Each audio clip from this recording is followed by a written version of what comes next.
Section 3.7 takes a look at rates of change in the natural and social sciences. And let's start off with a revisitation of something we looked at before. Recall that S equals f of t is a positional function of an object moving in a straight line, right? Something moving in a straight line.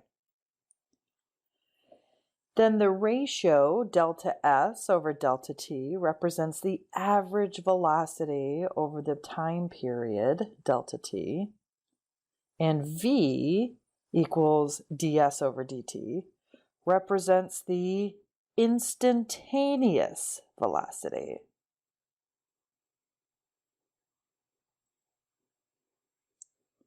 At an exact point, t. So the instantaneous velocity is the rate of change of displacement with respect to time. In other words, the derivative of the position function is the velocity function, or the derivative of s of t is equal to s prime of t, which is equal to v of t. And the derivative of the velocity is equal to the acceleration. In other words, the derivative with respect to t of v of t is equal to v prime of t, which is a of t. Let's take a moment to talk about distance traveled versus displacement. So distance traveled, that's your total distance. Okay, so that's your total distance traveled. It's very well named, right?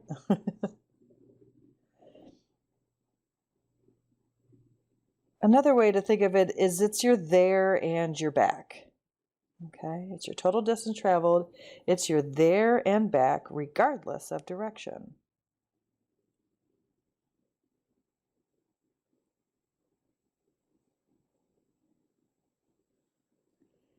Displacement is different.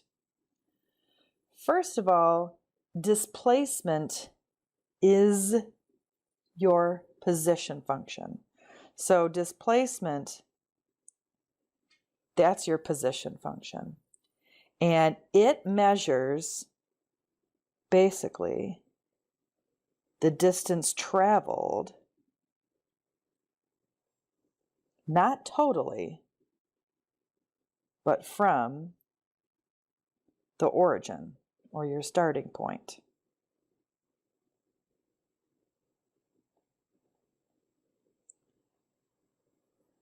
For example, let's say I go and I drive to a park, nice wooded park, and I get out of my car and I go for a walk.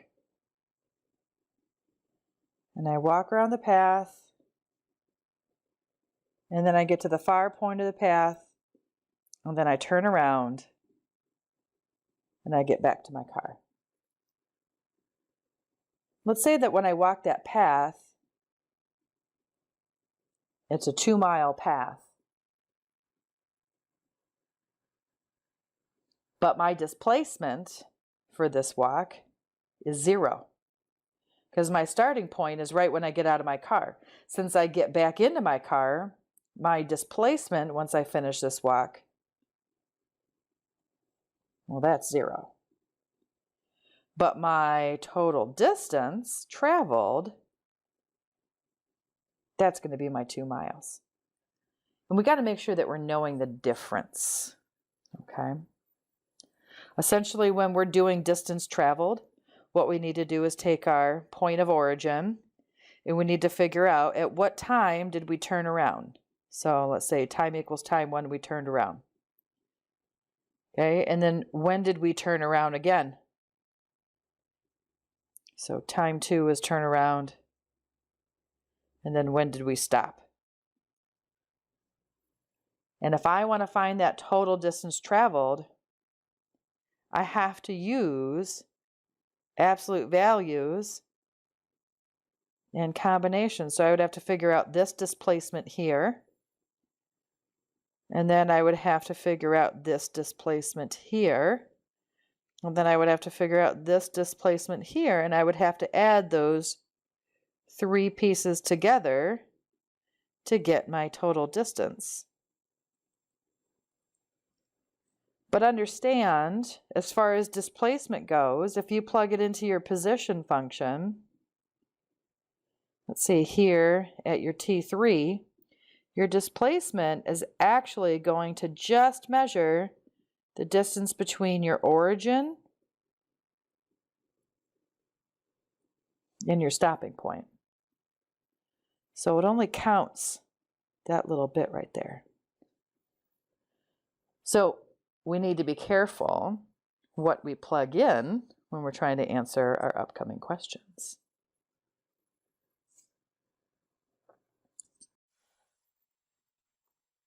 So, as we were discussing before, velocity is v of t, which is the first derivative of the position function. Let's just talk about velocity for a second. When velocity is positive, in other words, v of t is greater than 0, then the particle is moving away from the origin. When the velocity is negative, or v of t is less than 0,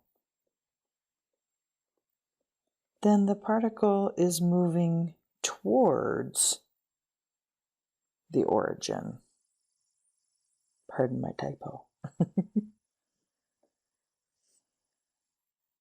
When the velocity is 0, written v of t equal to 0, then the particle has stopped.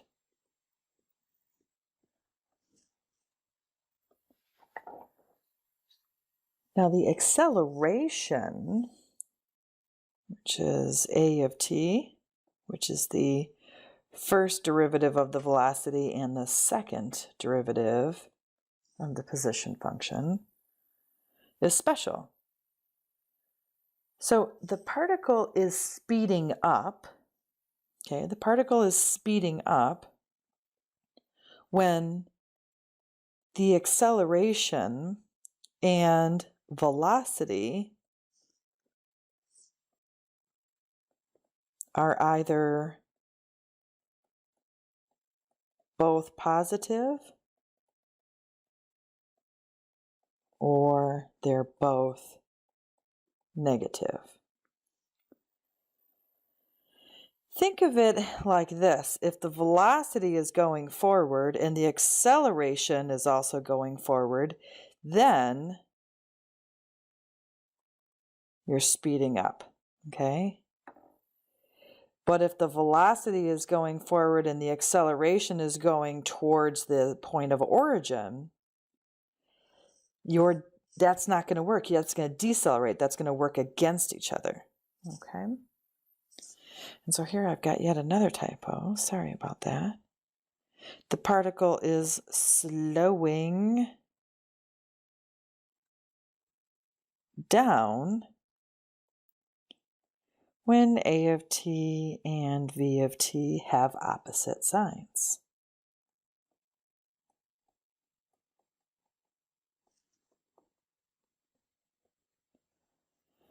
So either they have the same sign to speed up, or they have the opposite signs. If the acceleration is 0, that means that you've reached a maximum velocity or a minimum velocity, depending on whether you're moving away from the origin or towards the origin. So if you've got the acceleration equal to 0, this is either a max velocity or a minimum velocity.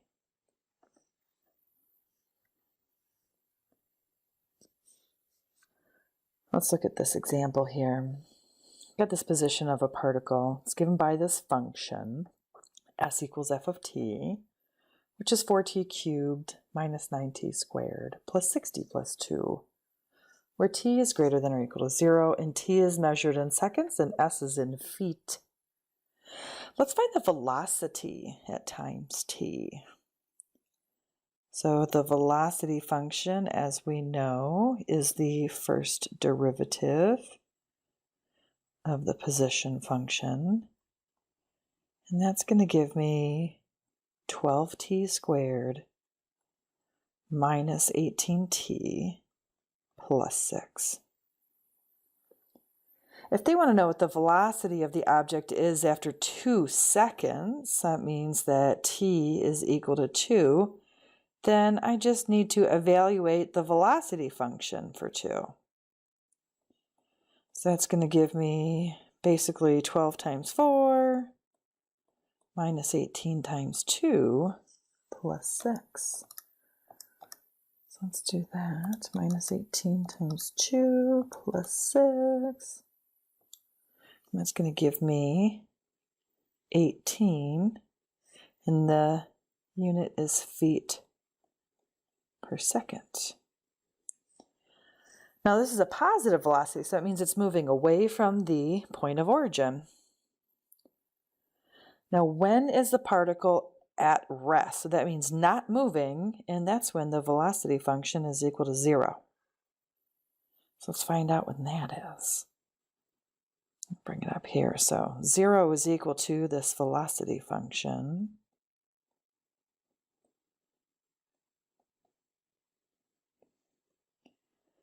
I'm going to factor this velocity function to make it easier to manipulate. And I'm going to end up with 6, 2t and t, 1, 1, and I need a negative and a negative. Yep.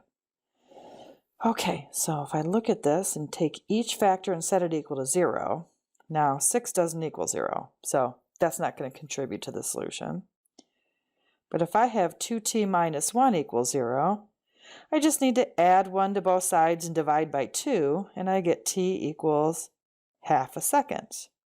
So half a second after this thing starts moving, it stops moving. And then when I take this one and set it equal to 0, I add 1 to both sides, and I get 1 second. So at half a second and at 1 second, my particle's at rest.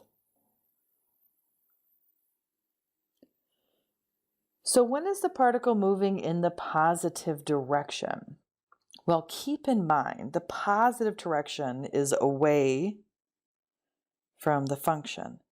So from t equals 0 to t equals 1/2, am I moving in the positive direction or the negative direction? Because I know that here I'm starting, and here's my first turnaround point that I just found in the last one.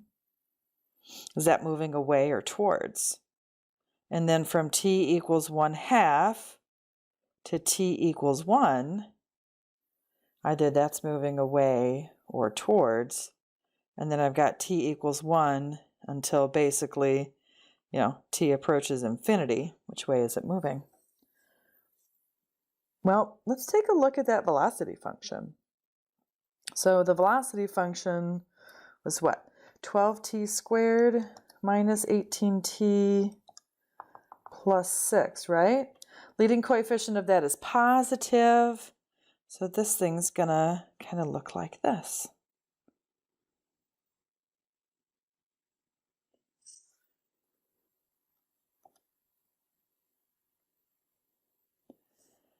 All right, and it starts at t equals 0. Okay, we found that at 1/2 the velocity was equal to 0, and at 1 the velocity was equal to 0. If you look at this, above the input axis, this is where your outputs are positive, right? and below the input axis, these are where your outputs are negative. So from t equals 0 to t equals 1/2, my velocity is positive. So this one, I'm going to go across the graph, is moving away. So t equals 0 to t equals 1/2, or let's just say as t goes from 0 to 1/2. Next, from 1/2 to t equals 1, I can see this piece of the velocity function right here. That's when my velocity function is below the x-axis or t-axis. So that means it's negative. So this is moving back towards the origin. So that's not going to be counted. And then from t equals 1 to t goes to infinity, my velocity is back above that axis. So that means my velocity is positive again. So this thing right here is also moving away.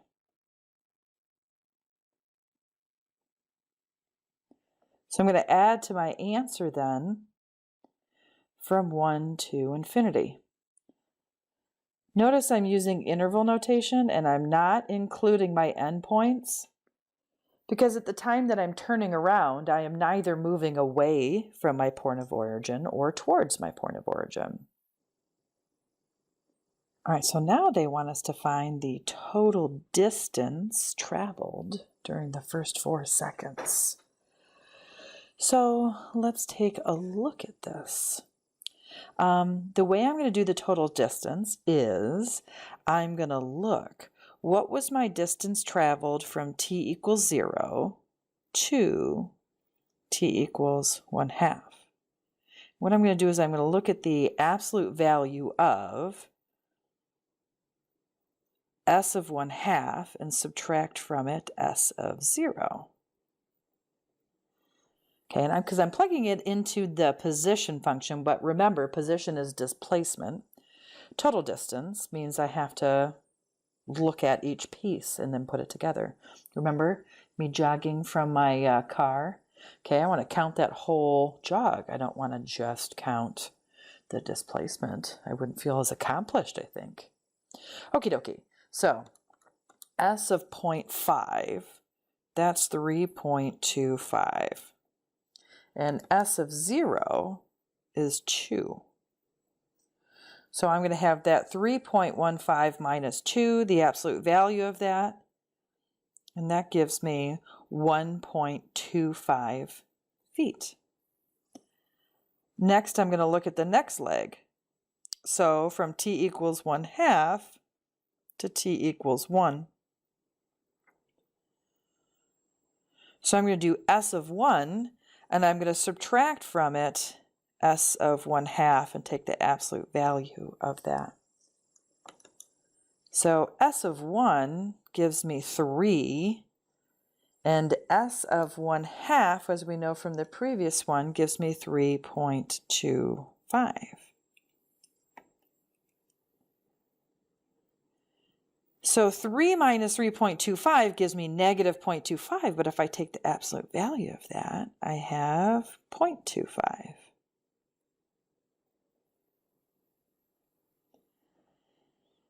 And then from t equals 1 to t equals 4, as we know from the previous problem, I'm moving away from my point of origin.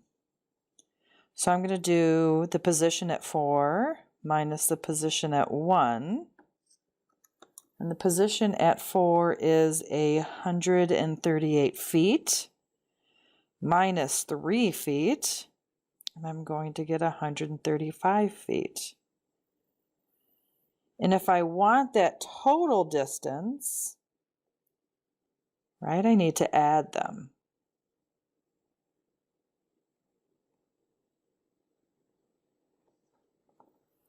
So that's going to be 135 plus 0.25 plus 1.25, and I'm going to get 136.5 feet is my total distance.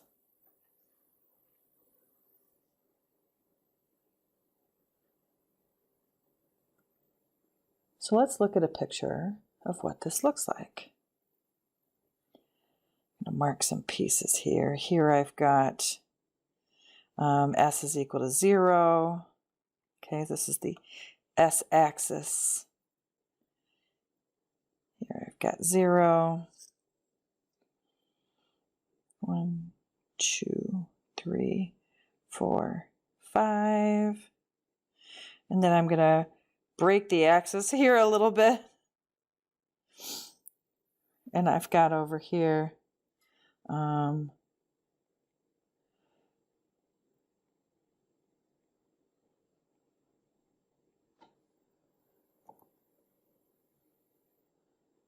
138, 137, 136, and 135, and 134.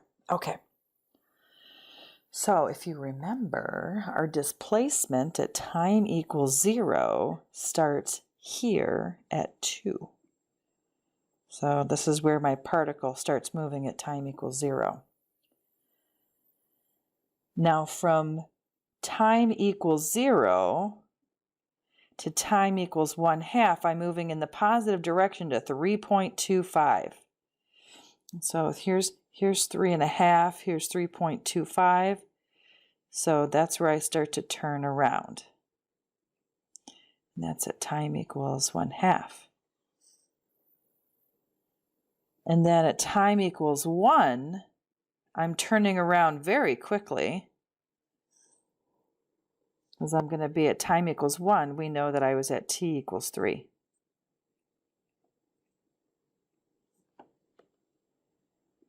And then I move forward and forward and forward until I get to 1, what did we say, 136.5? So that's what that is right here.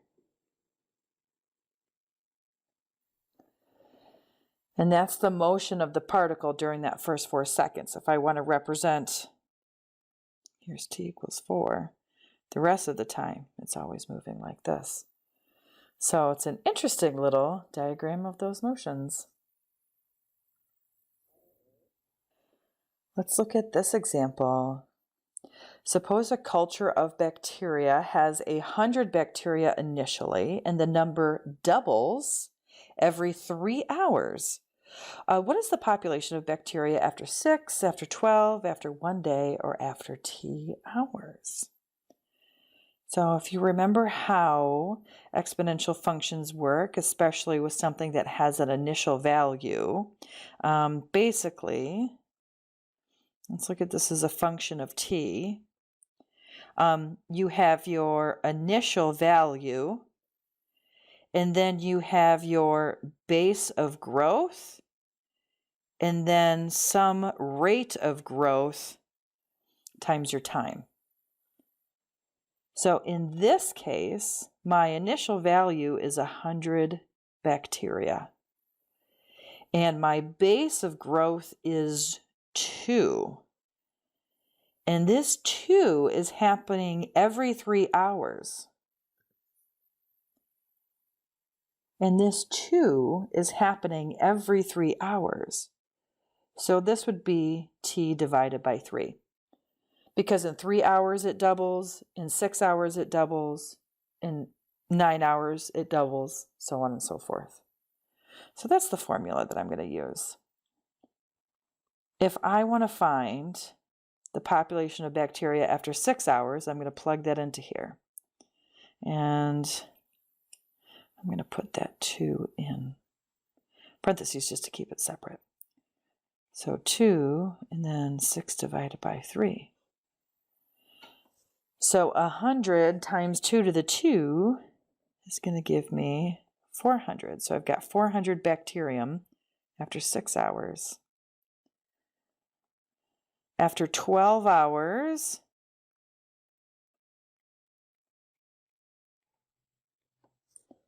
I'm going to have 12 divided by 3. That's going to give me 2 to the 4.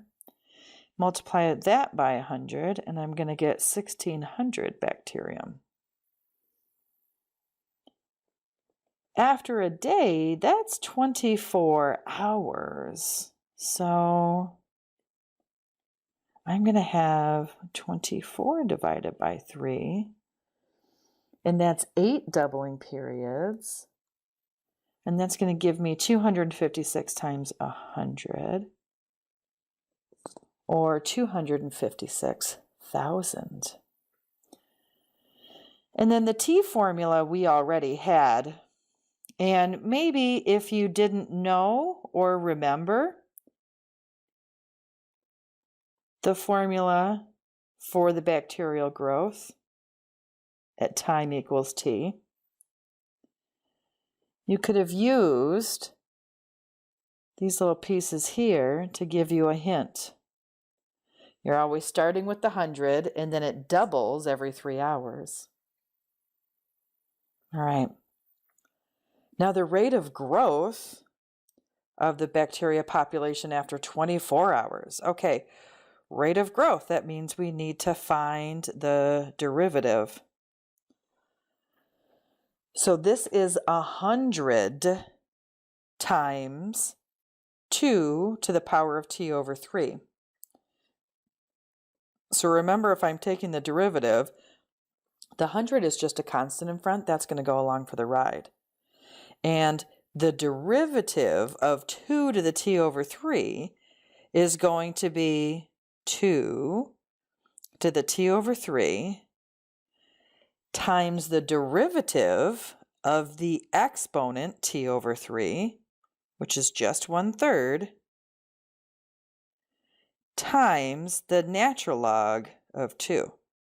Because remember, the derivative of a to the u, where a would be our 2 here, the derivative of a to the u is a to the u times u prime times the natural log of a. All right, so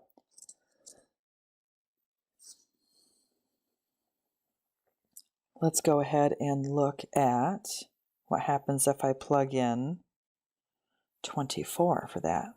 I'm going to need to erase this. So f prime of 24 is going to give me, let's see, if I simplify this a little bit, I've got 100 on the top, 2 to the 24 thirds when I plug in this value for t, and then my natural log of 2 is going to be on the top and my 3 is going to be on the bottom. All right, so I'm going to get 100 times 2 to the power of 8 times the natural log of 2 divided by 3. And I got 5,914.855929. So I'm going to say 855,929. I'm going to say 856.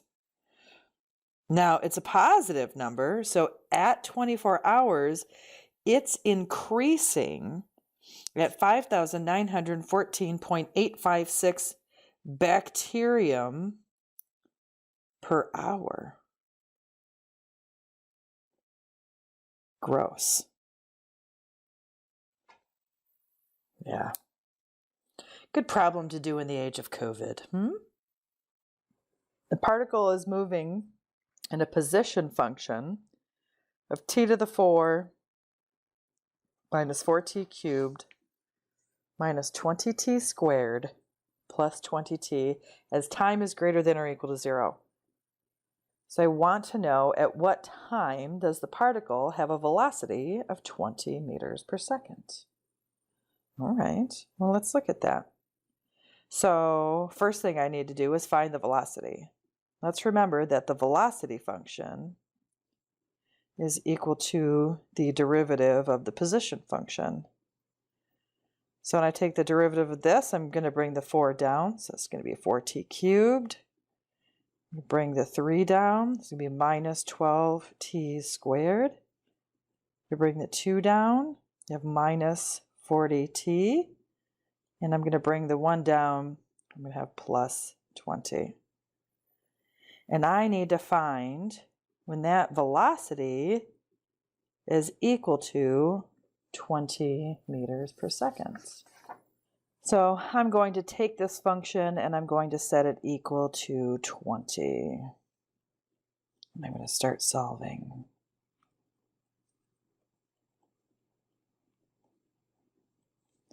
It's a polynomial function, so one of the first things I want to do is set it equal to 0.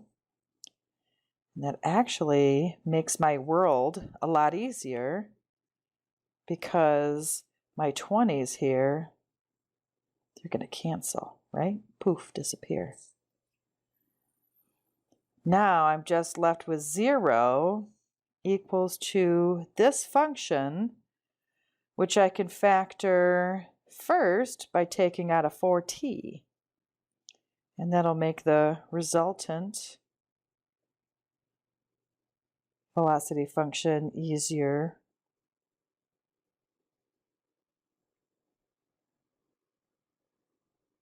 to factor.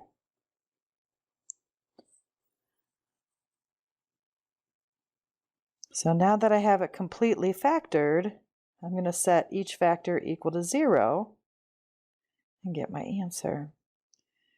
So at time equals 0, I'm going 20 meters per second.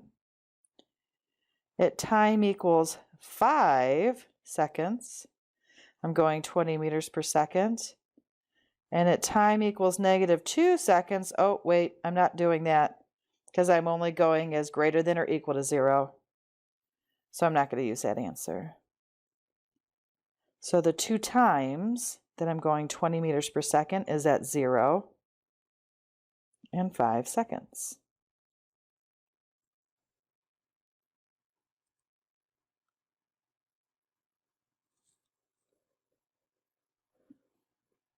At what time is the acceleration 0?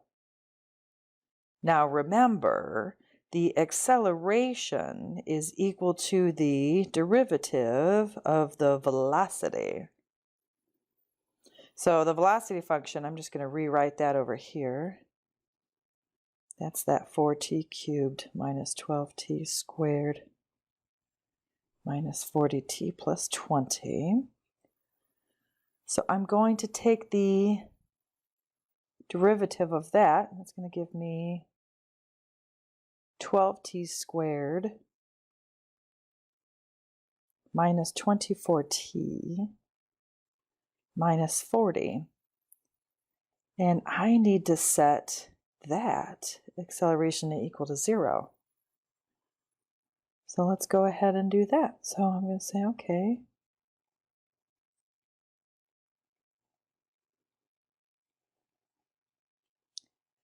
It already is equal to 0, so I don't have to set it equal to 0, but I do still need to factor it. I can't take out the 12, but I can factor out a 6. No, not a 6. Gosh, just a 4? Oh, bummer. It'll just take a little bit longer to factor. That's okay, though.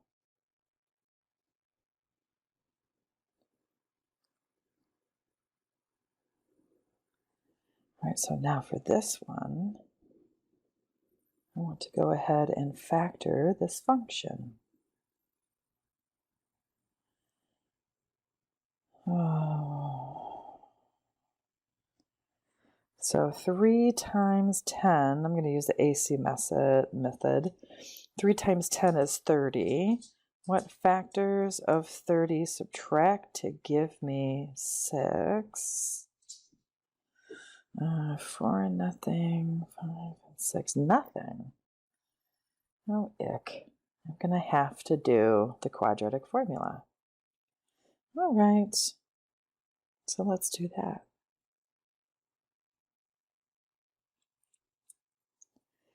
So this 4 isn't going to contribute to a solution.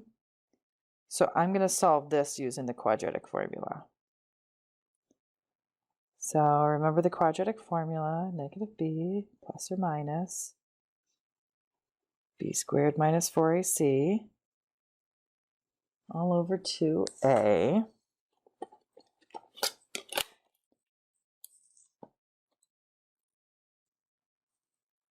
And let's plug our things in. Okay, so my b is a -6. So a -6 plus b squared, which is 36, minus 4 times a times c all over 2 times a.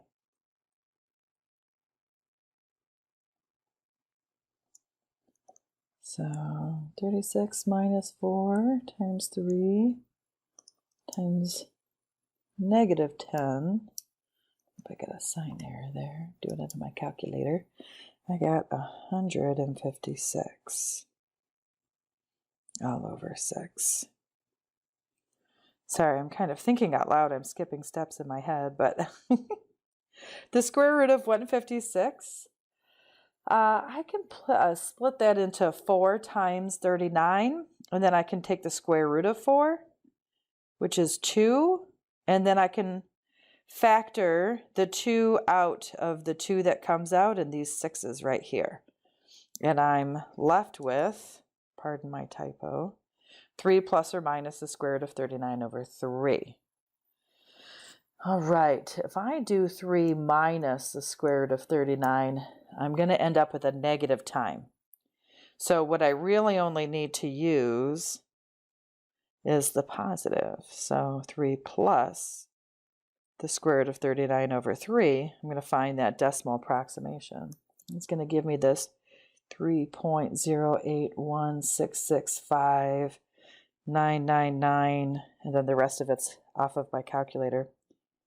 And if I round that to a couple of decimal places, I'm going to get 3.1, and then this is meters. Sorry, this is a time, this is seconds. And so at approximately 3.1 seconds, because acceleration means of 0 means that I'm not speeding up or slowing down, and either I've reached my maximum velocity or I've reached my minimum velocity. So next example, we've got a stone is dropped into a lake, creating a circular ripple that travels outward at a speed of 60 centimeters per second. So it says, find the rate at which the area within the circle is increasing after 1 second, 3 seconds, and 5 seconds. And what can you conclude? Well, let's consider this. The radius of the circle is what's getting bigger. In fact, it's getting bigger by 60 centimeters per second. So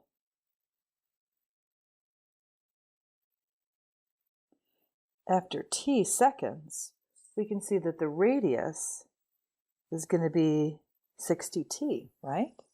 After 1 second, we've got it's 60 centimeters long. 2 seconds, it's 120 centimeters long. So the radius is going to be 60t.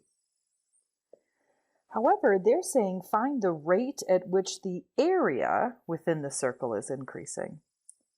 So the area of a circle is pi r squared.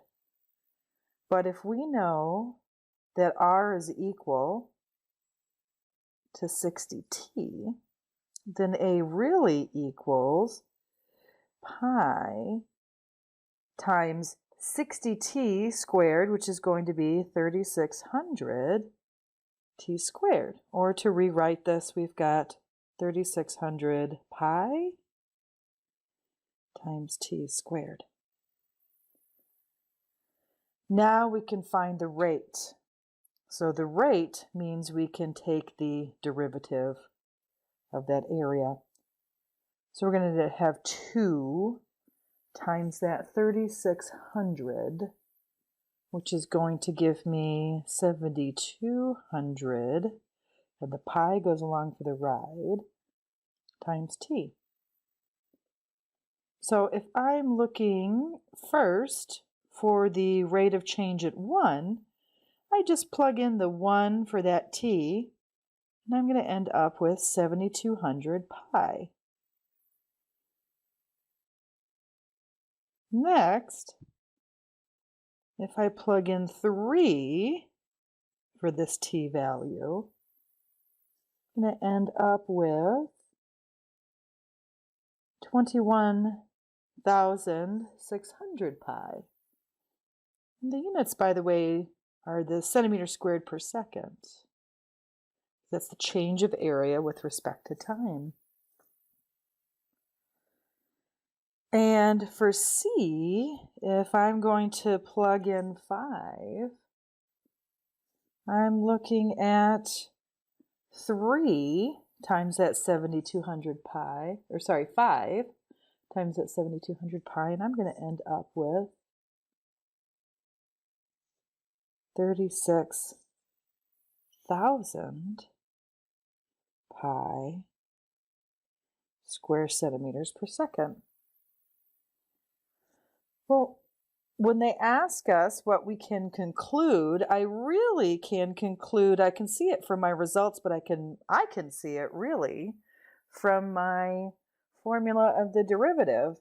Look at that power of t, okay? T has a power of 1. That means this little guy is linear. So this rate of change is linear.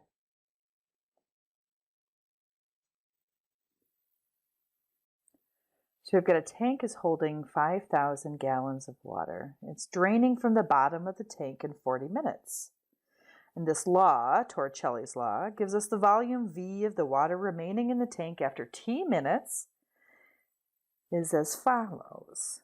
5,000 times the quantity 1 minus 1 over 40 t squared. And that only goes from t equals 0 to 40. And this is a law. It's fairly fascinating. Basically, it's adjustable for what your original amount is in the tank and the amount of time it takes to drain the tank. Well, a couple things, because we're going to see this when we do our results, but think about this. When you first have a tank of water, right, and you got a little spigot here, and you let things drop out of it, you start to drain the water from it. What's the rate of the water coming out when it's full? When you first turn it on and start or release the valve and start to gush it out, you're going to see that when it's full, this thing is going to come out fast. But when it's lower, it's going to come out slow. Okay. And we should be able to see that from our math. Well, let's see if we can. What's the rate at which water is draining from the tank? So let's do that. Let's find our derivative. All right, so v prime of t, the first thing I am going to do, erase some stuff here. I'm going to take this 2, and I'm going to put it down. I'm going to bring it down to the front. So I'm going to get 10,000. And then I leave that inside alone. Remember how the power rule works. I leave the inside alone. And then I'm going to reduce this power by 1. So I just get 1. But I'm not going to write that. And then I have to take the derivative of the inside. So the derivative of the inside, the derivative of 1 is 0, and the derivative of negative 1/40th t is negative 1/40th. So let's simplify that. I'm going to have the 10,000 divided by negative 40, and that's going to give me negative 250. And 1 minus 1/40th t. So this is going to be the formula for my derivative. So for the remaining values, I'm just going to plug these in. So I'm going to find v prime of 5 And I'm going to find V prime of 10. Let's do those. V prime of 5.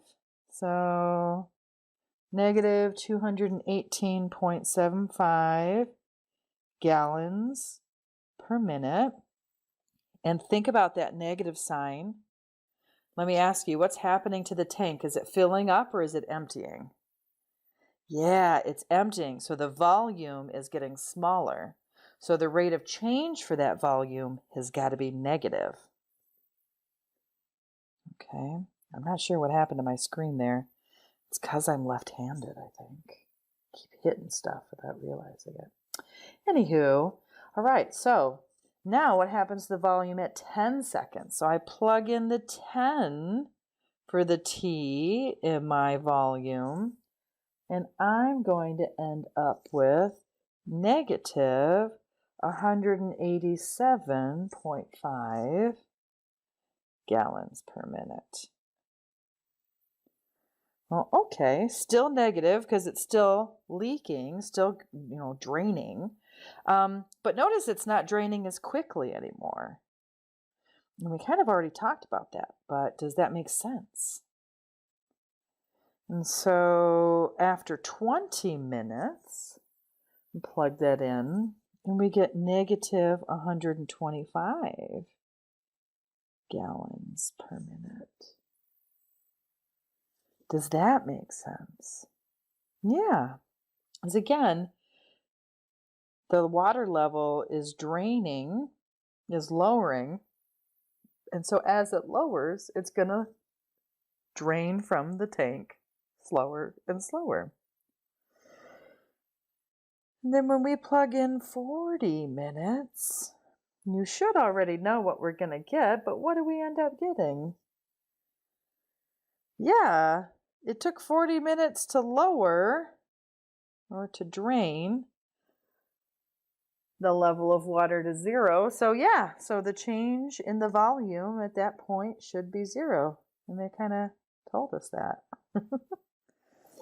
So the summary of our findings, I'm not going to write it out, but I'm just going to say it, is that it drains faster at the beginning and it slows down until you get to the end when it's 0. And at the time when it's 0, your tank is empty. All right, that's it for section 3.7. Quite a few story problems. They're all long.